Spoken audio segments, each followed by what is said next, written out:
ನಮಸ್ಕಾರ ಶಿವಣ್ಣ. ನಿಮಗೆ 40 ವರ್ಷದ ಈ ಸುದೀರ್ಘ ಪ್ರಯಾಣಕ್ಕೆ ಅಭಿನಂದನೆಗಳು. 40 ವರ್ಷ ಕನ್ನಡ ಚಿತ್ರರಂಗದಲ್ಲೇ 40 ವರ್ಷ ಆನಂದ್ ಸಿನಿಮಾ ಇನ್ನೂ ನೆನಪಿದೆ ನನಗೆ.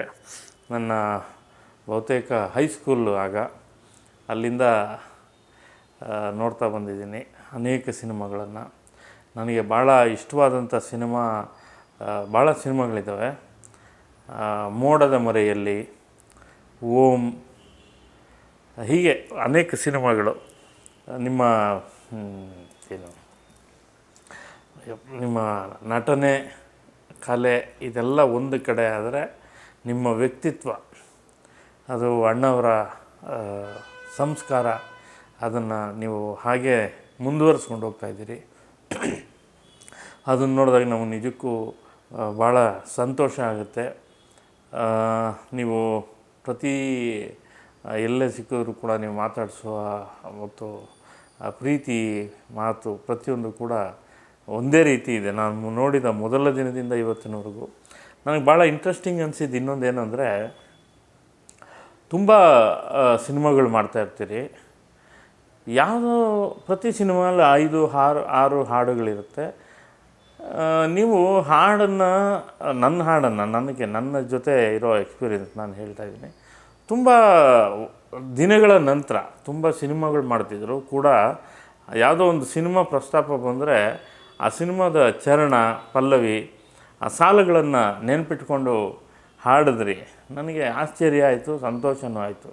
ಅಂದರೆ ಅದು ನಿಮ್ಮನ್ನು, ಆ ಸಂಗೀತ ಮತ್ತು ಸಾಹಿತ್ಯ ಎರಡೂ ನಿಮ್ಮನ್ನು ಸೆಳೆದಿಟ್ಟಿರೋದು ನಾನು ನೋಡಿ ಭಾಳ ಖುಷಿ ಆಯಿತು. ಮತ್ತು ಅದು ತುಂಬ ಕಡಿಮೆ ಜನ ಹಾಗೆ ನೆನಪಿಟ್ಕೊಂಡು ಇದು ಮಾಡೋದು. ಅಂದರೆ ಸೂಪರ್ ಹಿಟ್ ಆಗೋ ಹಾಡುಗಳಿಗೆ ಬೇರೆ, ಸುಮಾರಾಗಿರೋ ಹಾಡುಗಳನ್ನು ಕೂಡ ಹಾಗೆ ನೆನಪಿಟ್ಕೊಳ್ಳೋದು ಒಂದು ವಿಶೇಷ ಅನ್ನಿಸ್ತು ನನಗೆ. ಇನ್ನು ಉಳಿದಂತೆ ನಿಮ್ಮ ಮುಂದಿನ ಎಲ್ಲ ಸಿನಿಮಾಗಳು ಜಯಬೇರಿ ಬಾರಿಸಲಿ. 1-2 ಸಿನಿಮಾ ಅಂದರೆ ಒಂದು ಕಟ್ ಮಾಡ್ಕೊಳ್ಳಿ. ಅದು ನಾನೇನೋ ಹೇಳೋಕ್ಕೆ ಹೋಗ್ತಿದ್ದೆ. ಇಷ್ಟು ಸಿನಿಮಾಗಳ ನಂತರ ಮುಂದಿನ ಸಿನಿಮಾಗಳ ಪಾತ್ರಗಳ ಆಯ್ಕೆ ಇನ್ನಷ್ಟು ಗಟ್ಟಿಯಾಗಿರಲಿ. ವೇದ ಇತ್ತೀಚೆಗೆ ನನಗೆ ಭಾಳ ಇಷ್ಟವಾದಂಥ ಪಾತ್ರ ಅದು. ಹಾಗೆ ಇನ್ನಷ್ಟು ಗಟ್ಟಿಯಾದಂಥ ಪಾತ್ರಗಳು ನಿಮ್ಮಿಂದ ಬರಲಿ ಅಂತ ಆಶಿಸ್ತೀನಿ. ಮತ್ತು ಭಾಳ ಮುಖ್ಯವಾಗಿ ನೀವು ಇನ್ನೂ ಹೆಚ್ಚು ಮತ್ತಷ್ಟು ಆರೋಗ್ಯವಂತರಾಗಿ ಅದೇ ಲವಲವಿಕೆಯಿಂದ 100 ಕಾಲ ಬಾಳಿ ನಮ್ಮ ಜೊತೆ ಇರಬೇಕು. ನೀವು ಇನ್ನಷ್ಟು ಸಿನಿಮಾ ಮಾಡಬೇಕು, ಒಳ್ಳೊಳ್ಳೆಯ ಸಿನಿಮಾಗಳನ್ನು ಕನ್ನಡದ ಚಿತ್ರರಂಗದಲ್ಲಿ ದಾಖಲು ಮಾಡಬೇಕು ನೀವು ಇನ್ನೂ ಅಂತ ನಿಮ್ಮನ್ನು ಹಾರೈಸ್ತೀನಿ. ಒಳ್ಳೆಯದಾಗಲಿ. ಕೇಳಿ.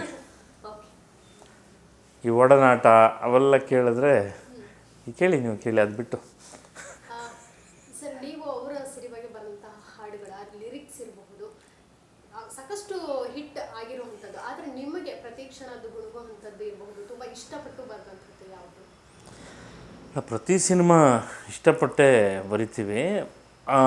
ನಾನು ಶ್ರೀರಾಮ್ ಎಲ್ಲ ನೀನೇ ತಾಯೇ ಎಲ್ಲೆಲ್ಲೂ ನಿನ್ನ ಛಾಯೆ, ಈ ಹಾಡು ಯಾವಾಗಲೂ ಉಳಿಯುವಂಥ ಹಾಡು. ಯಾಕೆಂದರೆ ಸೌದತ್ತಿ ಮತ್ತು ಅನೇಕ ಯಲ್ಲಮ್ಮನ ಭಕ್ತರ ಮನೆಗಳಲ್ಲಿ ಇರುವಂಥ ಹಾಡಿದು.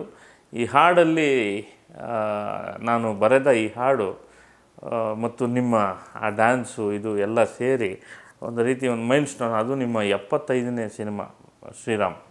ಅಲ್ಲಿಂದ ಇಲ್ಲಿ ತನಕ 150 ಪ್ಲಸ್ ಸಿನಿಮಾಗಳವರೆಗೆ ಇದ್ದೀರಿ. ನಾನು ಅಲ್ಲಿಂದನೂ ಪ್ರಯಾಣದಲ್ಲಿ, ನಿಮ್ಮ ಜೊತೆ ಪ್ರಯಾಣದಲ್ಲಿ ಅನೇಕ ಹಾಡುಗಳು ಮತ್ತು ವಿಶೇಷವಾಗಿ ಆಂಜನೇಯನ ಮೇಲೆ ಬರೆದಂಥ ಹಾಡುಗಳು, ಈ ಬಜರಂಗಿ 2, ವಜ್ರಕಾಯ, ಈ ಎಲ್ಲ ಹಾಡುಗಳು ನನಗೆ ಭಾಳ ದೊಡ್ಡ ಶಕ್ತಿ, ಹೆಸರು ಎಲ್ಲವನ್ನು ತಂದು ಕೊಟ್ಟಿದೆ. ಆಂಜನೇಯ ಅಂದ ತಕ್ಷಣವೇ, ಆಂಜನೇಯನ ಹಾಡು ಅಂದ ತಕ್ಷಣವೇ ಬಹುತೇಕ ಈ 70-80ರ ದಶಕದಿಂದ ಆಚೆಗೆ ನಿಮ್ಮ ಹಾಡು, ನೀವು ನಟಿಸಿರೋಂಥ ನಮ್ಮ ಹಾಡು ನೆನಪಾಗುತ್ತೆ ಪ್ರತಿಯೊಬ್ಬರಿಗೂ ಅನ್ನೋದು ವಿಶೇಷ. ಇನ್ನೂ ಬಹಳಷ್ಟಿದೆ. ಈಗ ವೇದ ಸಿನಿಮಾದ ಎಲ್ಲ ಹಾಡುಗಳನ್ನು ಬರೆದೆ. ಆ ಸಿನಿಮಾದ ಕತೆ ಮತ್ತು ಆ ಪಾತ್ರ, ನಿಮ್ಮ ಪಾತ್ರ, ಸುತ್ತ ಇರುವಂಥ ಎಲ್ಲ ಪಾತ್ರ, ಹೆಂಡತಿ, ಮಗಳು, ಈ ಪಾತ್ರಗಳು, ಅವುಗಳ ನೋವು, ಆರ್ದ್ರತೆ, ಇವುಗಳನ್ನು ಹಾಡುಗಳು ಭಾಳ ಗಟ್ಟಿಯಾಗಿ ಕಟ್ಟಿಕೊಟ್ವು. ಇವತ್ತಿಗೂ ಕೂಡ ಅರಳದ ಮಲ್ಲಿಗೆ ಹಾಡು ಎಷ್ಟೋ ಜನರ ರಿಂಗ್ ಟೋನು, ಎಷ್ಟೋ ಜನ ಅದರ ರೀಲ್ಸ್ ಮಾಡ್ಕೊಂಡಿದ್ದಾರೆ. ಯಾವುದ್ಯಾವುದೋ ಸಮಾಜದಲ್ಲಿ ನಡೆಯೋ ಬೇರೆ ಬೇರೆ ಸನ್ನಿವೇಶಗಳಿಗೆ ಆ ಹಾಡನ್ನು ಜೋಡಿಸಿ ನೋಡ್ತಾರೆ. ಇವೆಲ್ಲ ನೆನೆಸ್ಕೊಂಡಾಗ ಖುಷಿಯಾಗುತ್ತೆ. ನಿಮ್ಮ ಪ್ರತಿ ಹಾಡಿಗೆ ಶಿವಣ್ಣ ಅಷ್ಟು ಎನರ್ಜೆಟಿಕ್ ಆಗಿ ಹೆಜ್ಜೆ ಹಾಕೋ ಸಂದರ್ಭದಲ್ಲಿ ನಿಮ್ಮ ಮನಸ್ಸಲ್ಲಿ ಏನು ಅನಿಸ್ತಿರುತ್ತೆ? ಜೊತೆಗೆ ಆ ಫ್ಯಾನ್ಸ್ ಕೂಡ ಅದಕ್ಕೆ ಕಿರ್ಚ್ತಾ ಇರ್ತಾರೆ.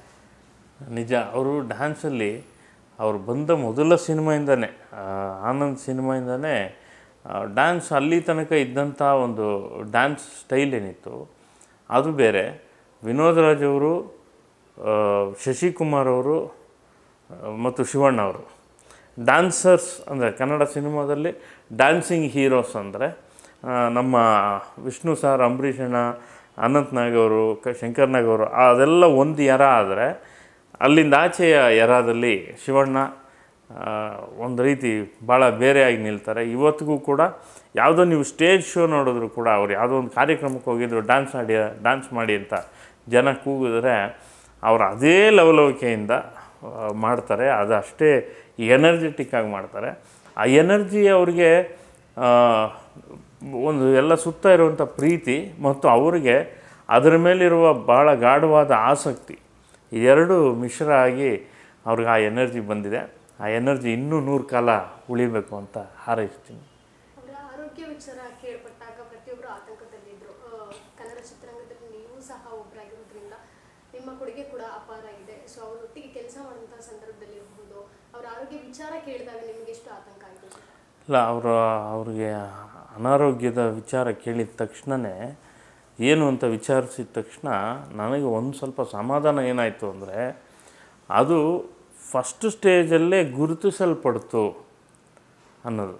ಅದು ಪಟ್ಟಂತ ಹಿಂಗೆ ಬಂದಿದೆ, ಆ ಒಂದು ಕೆಟ್ಟ ಅತಿಥಿ ಬಂದಿದ್ದಾನೆ, ಬಂದ ತಕ್ಷಣ ಗೊತ್ತಾದ ತಕ್ಷಣ ಅದನ್ನು ನಿರ್ಮೂಲನೆ ಮಾಡಲಾಗಿದೆ.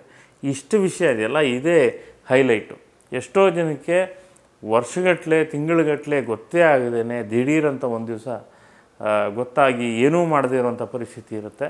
ಆದರೆ ಇವರಿಗೆ, ಶಿವಣ್ಣವ್ರಿಗೆ ಇಡೀ ಕನ್ನಡಿಗರ ಆಶೀರ್ವಾದ, ಅವರ ಅಪ್ಪ ಅಮ್ಮನ ಆಶೀರ್ವಾದ, ಎಲ್ಲರ ಅಭಿಮಾನಿಗಳ ಪ್ರೀತಿ ಎಲ್ಲ ಸೇರಿ ಅವರ ಕಾಯಿಲೆ ತಕ್ಷಣವೇ ಗೊತ್ತಾಗೋ ಹಾಗೆ ಮಾಡ್ತು. ಅದೇ ಭಾಳ ದೊಡ್ಡ ಮಿರಾಕಲ್, ಒಂದು ದೊಡ್ಡ ಮ್ಯಾಜಿಕ್ ಅದು. ಆ ಮ್ಯಾಜಿಕ್ ಶಿವಣ್ಣನ ಬದುಕಲ್ಲಿ ಆಗಿದ್ದು ನಮಗೆ ಅದು ಮುಗಿದೋಯ್ತಲ್ಲ, ಭಾಳ ಸಂತೋಷ ಆಯಿತು. ಅಂಥದ್ದೊಂದು ಅನಿಷ್ಟದಿಂದ ಅವರು ದೂರ ಬಂದು ಆರೋಗ್ಯವಾಗಿ ನಮ್ಮ ಜೊತೆ ಇದ್ದಾರೆ ಅನ್ನೋದು ನಮ್ಗೆ ಭಾಳ ಖುಷಿಯಾಯಿತು. ವಯಸ್ಸು 60 ಆದ್ರೂ ಜೊತೆಗೆ 40 ವರ್ಷ ಸುದೀರ್ಘವಾಗಿ ಹೀರೋ ಅನ್ನೋಂಥ ಪಟ್ಟಕ್ಕೆ ಅವರು ಸೀಮಿತವಾಗಿದ್ದು, ಎಲ್ಲವನ್ನು ನೋಡ್ತಿದ್ರೆ ಫ್ಯಾನ್ಸ್ ಎಲ್ಲ ಒಂದು ಕಡೆ ಅವರ ಆರೋಗ್ಯದ ಕುರಿತು ಆತಂಕದಲ್ಲಿ ಈಗಲೂ ಸಹ ಇರುವಂಥದ್ದು. ಯಾಕಂದರೆ ಚಿಕಿತ್ಸೆಯನ್ನು ಪಡೆದುಕೊಳ್ಳೋದಕ್ಕೆ ಅಮೆರಿಕಾಗೆ ಹೋಗಲೇಬೇಕಾಗುತ್ತೆ. ನೀವು ಸ್ವಲ್ಪ ರೆಸ್ಟ್ ಅವಶ್ಯಕತೆ ಇದೆ, ರೆಸ್ಟ್ ಮಾಡಬೇಕು ಅಂತ ಮಾತುಗಳು ಕೇಳಿ ಬರ್ತೀವಿ. ಸೊ ಈ ಕಲಾವಿದರಿಗೆ ನೀವೇನು ಹೇಳ್ತೀರಾ? ನೋಡಿ, ನಾನು ಇದು ಸ್ವಲ್ಪ ಗಂಭೀರವಾದ ಪ್ರಶ್ನೆ ನೀವು ಕೇಳಿರೋದು. ಅವರು ರೆಸ್ಟ್ ತಗೋಬೇಕು ಅನ್ನೋದು ನಿಜ. ನಾನು ಇತ್ತೀಚೆಗೆ ಯಾರ ಹತ್ರನೂ ಹೇಳ್ತಾ ಇದ್ದೆ, ಕನ್ನಡ ಚಿತ್ರರಂಗದಲ್ಲಿ ಸಿನಿಮಾಗಳು ಹೆಚ್ಚು ಬರ್ತಾ ಇದ್ದಾವೆ, ಸಪ್ಲೈ ಜಾಸ್ತಿ ಆಗಿದೆ ನಿಜ. ಆದರೆ ಒಂದು ರೆಗ್ಯುಲರ್ ಫಾರ್ಮೆಟಲ್ಲಿ, ಅಂದರೆ ಒಂದು ಕಮರ್ಷಿಯಲ್ ಸಿನಿಮಾಗಳು, ಆ ಕಮರ್ಷಿಯಲ್ ಸಿನಿಮಾಗಳು ಯಾಕೆ ಬೇಕು ಅಂತಂದರೆ, ಒಂದು ಪಾಪ್ಕಾರ್ನ್ ಮಾರೋನಿಂದ ಹಿಡಿದು ಪಾರ್ಕಿಂಗ್ ಅವನಿಂದ ಹಿಡಿದು ಪ್ರತಿಯೊಬ್ಬರ ಜೀವನ ನಡೆಯುತ್ತೆ. ಆ್ಯಂಡ್ ಥಿಯೇಟ್ರುಗಳು ನಡೆಯುತ್ತೆ. ಥಿಯೇಟ್ರುಗಳು ರಶ್ ಆಗಬೇಕು, ಜನ ಬರಬೇಕು, ತುಂಬಬೇಕು, ತುಂಬಿದ ಗೃಹಗಳಲ್ಲಿ ಓಡಬೇಕು ಸಿನಿಮಾ. ಆಗಲೇ ಅವ್ರಿಗೆ ಒಂದು ಸಸ್ಟೈನ್ ಆಗುತ್ತೆ. ಇಲ್ಲದೇ ಇದ್ದರೆ ಥಿಯೇಟ್ರನ್ನ ಹೊಡೆದಾಕಿ ಮಾಲ್ ಕಟ್ತಾರೆ, ಅಥವಾ ಯಾವುದೋ ಕಲ್ಯಾಣ ಮಂಟಪ ಕಟ್ತಾರೆ, ಒಂದು ಕಾಂಪ್ಲೆಕ್ಸ್ ಕಟ್ತಾರೆ. ಈಗ 1600 ಮಂದಿರಗಳಿದ್ದಂಥ ಕರ್ನಾಟಕದಲ್ಲಿ ಕೇವಲ 500ಕ್ಕೂ ಕಡಿಮೆ ಚಿತ್ರಮಂದಿರಗಳಿವೆ ಅನ್ನೋದು ಹತ್ರ 2 ದಶಕಗಳಲ್ಲಿ 1000 ಚಿತ್ರಮಂದಿರಗಳು ಕಾಣೆಯಾಗಿವೆ. ಅವು ಕಾಂಪ್ಲೆಕ್ಸ್ಗಳಾಗಿವೆ, ಕಲ್ಯಾಣ ಮಂಟಪಗಳಾಗಿವೆ. ಇದೆಲ್ಲ ಇದು ಬೇರೆ ಬೇರೆ ಕಾಲದ ಓಟದಲ್ಲಿ ಇದು ನಡೀತಾ ಇದೆ.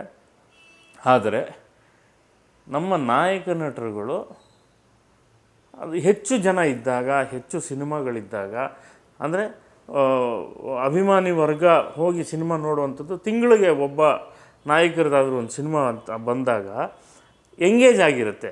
ಸಿನಿಮಾ ಕೂಡ ಎಂಗೇಜ್ ಆಗಿರುತ್ತೆ. ಸಿನಿಮಾ ಒಂದು ಪ್ರವಾಹ, ಅದೊಂದು ನದಿ. ಆ ನದಿಯ ಸುತ್ತ ನದಿ ಪಾತ್ರದಲ್ಲಿ ಕಲಾವಿದರು ಇರ್ತಾರೆ, ತಂತ್ರಜ್ಞರು ಇರ್ತಾರೆ, ಬೇರೆ ಬೇರೆ ಕೆಲಸ ವ್ಯಾಪಾರ ವಹಿವಾಟು ಮಾಡೋರು ಇರ್ತಾರೆ. ಪೋಸ್ಟ್ ಅಂಟಿಸೋದ್ರಿಂದ ಹಿಡಿದು ಥಿಯೇಟ್ರ್ ಗೇಟ್ ಕೀಪರ್ ತನಕ ನೂರಾರು ಜನರ ಒಂದು ರಾಶಿನೇ ಆ ಸಿನಿಮಾ ಪ್ರವಾಹದ ಆಚೆ ಈಚೆ ಜೀವನ ಮಾಡ್ತಾ ಇರುತ್ತೆ. ಆ ಇಡೀ ಪ್ರವಾಹ ಮತ್ತು ಜನ, ಸಮಾಜ ಆ ಸಿನಿಮಾ ಒಂದು ಅವಿಭಾಜ್ಯ ಅಂಗವಾಗಿ ಮುಂಚೆಯಿಂದ ಇದೆ, ಇವತ್ತಿಗೂ ಇರುತ್ತೆ, ಮುಂದೆನೂ ಇರುತ್ತೆ. ತೀರಾ ಸಿನಿಮಾನೇ ಇಲ್ಲ ಅಂದರೆ ಭಾರಿ ಕಷ್ಟ ಆಗುವಂಥ ಪರಿಸ್ಥಿತಿ. ಸಿನಿಮಾ ಎಲ್ಲೂ ಹೋಗಲ್ಲ, ಇರುತ್ತೆ. ಇದೆಲ್ಲ ಯಾಕೆ ಹೇಳ್ತೀನಿ ಅಂದರೆ, ನಾಯಕ ನಟರುಗಳು ಹೆಚ್ಚು ಸಿನಿಮಾ ಮಾಡಿದಾಗ ಹೆಚ್ಚು, ಅಥವಾ ನನಗೆ ಹೆಚ್ಚು ನಾಯಕರಿದ್ದಿದ್ದರೂ ಚೆನ್ನಾಗಿರೋದು ಅಂತ ಅನಿಸುತ್ತೆ. ಇನ್ನಷ್ಟು ಇವತ್ತೇನು ನಮ್ಮ ಕನ್ನಡದಲ್ಲಿ ನಾಯಕರಿದ್ದಾರೆ, ಇನ್ನೂ ಹೆಚ್ಚು ನಾಯಕ ನಟರುಗಳಿದ್ದಾರೆ. ಅದಕ್ಕೊಂದು, ಯಾಕೆಂದರೆ ನಾಯಕ ನಟರ ಸಿನಿಮಾ ನೋಡೋ ಒಂದು ಪರಂಪರೆ ಬೆಳೆದು ಬಂದಿರೋದ್ರಿಂದ ಹೇಳ್ತಾ ಇದ್ದೀನಿ. ಅದು ಥಿಯೇಟ್ರುಗಳ ಉಳಿವಿಗೆ ಈ ನಿಟ್ಟಿನಲ್ಲಿ ಅತಿ ಹೆಚ್ಚು ಸಿನಿಮಾ ಮಾಡ್ತಾ ಇರುವ ನಟರಲ್ಲಿ, ಕಲಾವಿದರಲ್ಲಿ, ನಾಯಕ ನಟರಲ್ಲಿ ಶಿವಣ್ಣವರು ಪ್ರಮುಖವಾಗಿ ನಿಂತ್ಕೋತಾರೆ. ಅವರು ಈಗ ಅವರ ಆರೋಗ್ಯದ ಕಾರಣಕ್ಕೆ ನನಗನ್ಸೋದು ಸ್ವಲ್ಪ ಕಡಿಮೆ ಮಾಡಿದ್ರು ಸರಿ ಸಿನಿಮಾದ ಇದು, ಆದರೆ ಅವರ ಆರೋಗ್ಯ ಹೆಚ್ಚಿದ್ದಷ್ಟು ದೀರ್ಘಕಾಲ ಇನ್ನಷ್ಟು ಸಿನಿಮಾಗಳು, ಒಳ್ಳೆಯ ಸಿನಿಮಾಗಳು ಮಾಡುವ ಅವಕಾಶ ಇರುತ್ತೆ. ಅವರು ಎಷ್ಟು ರೆಸ್ಟ್ ತಗೋಬೇಕು, ಎಷ್ಟು ಸಿನಿಮಾ ಮಾಡಬೇಕು ಅಂತ ನಾವು ಅವ್ರಿಗೇನು ಹೇಳೋಂಥದ್ದಲ್ಲ, ಅವ್ರಿಗೆಲ್ಲವೂ ಗೊತ್ತಿದೆ. ಕೊನೆಯದಾಗಿ ಸೋಷಿಯಲ್ ಮೀಡಿಯಾ ವಾಸ್ಟ್ ಇರೋದ್ರಿಂದ ಯಾವ್ಯಾವ ಸಾಂಗ್ಗಳು ಸಿಕ್ಕಾಪಟ್ಟೆ ಹಿಟ್ ಆಗ್ತವೆ, ಕೇವಲ ಒಂದು ಸಾಂಗ್ ಮ್ಯೂಸಿಕ್ ಡೈರೆಕ್ಟರ್ ಮಾತ್ರ ಅಲ್ಲ, ಲಿರಿಸಿಸ್ಟ್ ಯಾರು ಅನ್ನುವಂಥದ್ದು ಸಹ ಈಗ ಪರಿಗಣಿಸ್ತಾ ಇದ್ದಾರೆ. ಅದರಲ್ಲೂ ಮೀಮ್ಸ್ ಆಗಿ ಬರುವಂಥದ್ದು, ನಿಮ್ಮ ಹೆಸರು ಈಗ ಸಹ ಸಾಕಷ್ಟು ಚಾಲ್ತಿಯಲ್ಲಿರುವಂಥದ್ದು, ಸಾಕಷ್ಟು ಹಿಟ್ ಹಾಡುಗಳನ್ನು ಕೊಟ್ಟಿರುವಂತಹ ವೀಣಾಗಿದ್ದು ಪ್ರಸಾದ್ ಅನ್ನುವಂಥದ್ದು ಒಂದು ಹೆಸರು ಈಗ ಬರ್ತಿರುವಂಥದ್ದು. ಎಷ್ಟು ಖುಷಿ ಕೊಡುತ್ತೆ ಸರ್. ಅದರಲ್ಲೂ ನೀವು ವೇದಿಕೆ ಮೇಲೆ ಒಂದು ಮಾತು ಹೇಳಿದ್ರಿ, ಇನ್ಮೇಲೆ ಲಿರಿಸಿಸ್ಟ್ ಯಾರು ಅನ್ನುವಂಥದ್ದನ್ನು ಪರಿಗಣಿಸಲೇಬೇಕು ಅನ್ನುವಂಥದ್ದು. ತುಂಬ ಸೀರಿಯಸ್ ಆಗಿ ತಗೊಂಡಿದ್ದಾರೆ ಅದನ್ನು.